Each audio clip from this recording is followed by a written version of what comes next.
কিশোরগঞ্জ সদরের যশোদলে দুই পক্ষের জমি বিরোধের সালিশ করায় অ্যাডভোকেট মোশাররফ হোসেন সজীবকে ইন্ধনদাতা আখ্যা দিয়ে সংবাদ সম্মেলন করায় ফুঁসে উঠেছে এলাকাবাসী। কিশোরগঞ্জ সদরের স্থানীয় একটি হোটেলে মোশাররফ হোসেন রনি একটি সংবাদ সম্মেলন করেন।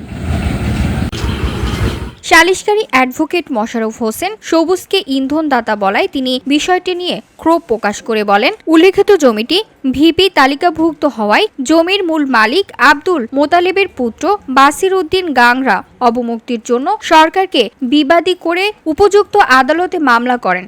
দীর্ঘ শুনানি শেষে জমির মূল মালিকের পক্ষে আদালত রায় ও ডিগ্রি প্রদান করেন। পরবর্তীতে বাদীর চাচাতো ভাই শাহাবুদ্দিন গত 10 তারিখে সহকারী কমিশনার ভূমি কিশোরগঞ্জ সদর হতে ২১,১৭৮১ নং রসিদ মূল্যের উক্ত ভূমি সরকারের কাছ থেকে লিজ নেয়, যা সম্পূর্ণ অবৈধভাবে লিজ নেওয়া হয়েছে।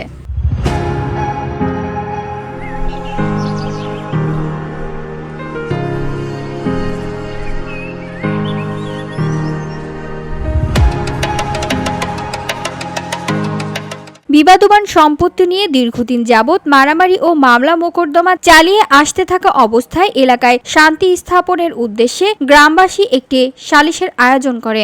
এতে মোশাররফ হোসেন সবুজ সালিশকারী হিসেবে উপস্থিত থেকে মীমাংসার উদ্যোগ নিলে দুই পক্ষ মেনে না নেওয়ায় সালিশকারীরা দরবার শেষ না করেই চলে আসেন। পরবর্তীতে বিষয়টি নিয়ে দুই পক্ষের মধ্যে মারামারি ও মামলা হয়। সবুজ আমরা দেখছি না তার সে নয়া মারামারি কিছু করতে, মারামারি তো জড়িত না, আমরা মারামারি তো তারা দেখছি না, আর সে আইসেও না, আর দরবার আইসে এটা শেষ করতো, এটা শেষ হয়েছে না, পরে বেটা গেছে লোকজন। এরই জের ধরে অ্যাডভোকেট মোশাররফ হোসেন সবুজকে ইন্ধনদাতা হিসেবে আখ্যা দিয়ে সংবাদ সম্মেলন করে একটি পক্ষ। তিনি আরো বলেন, তার বিরুদ্ধে আনা অভিযোগটি অসত্য ও বানোয়াট। এই নিয়ে এলাকাবাসী ক্ষোভে ফুঁসে উঠেছে।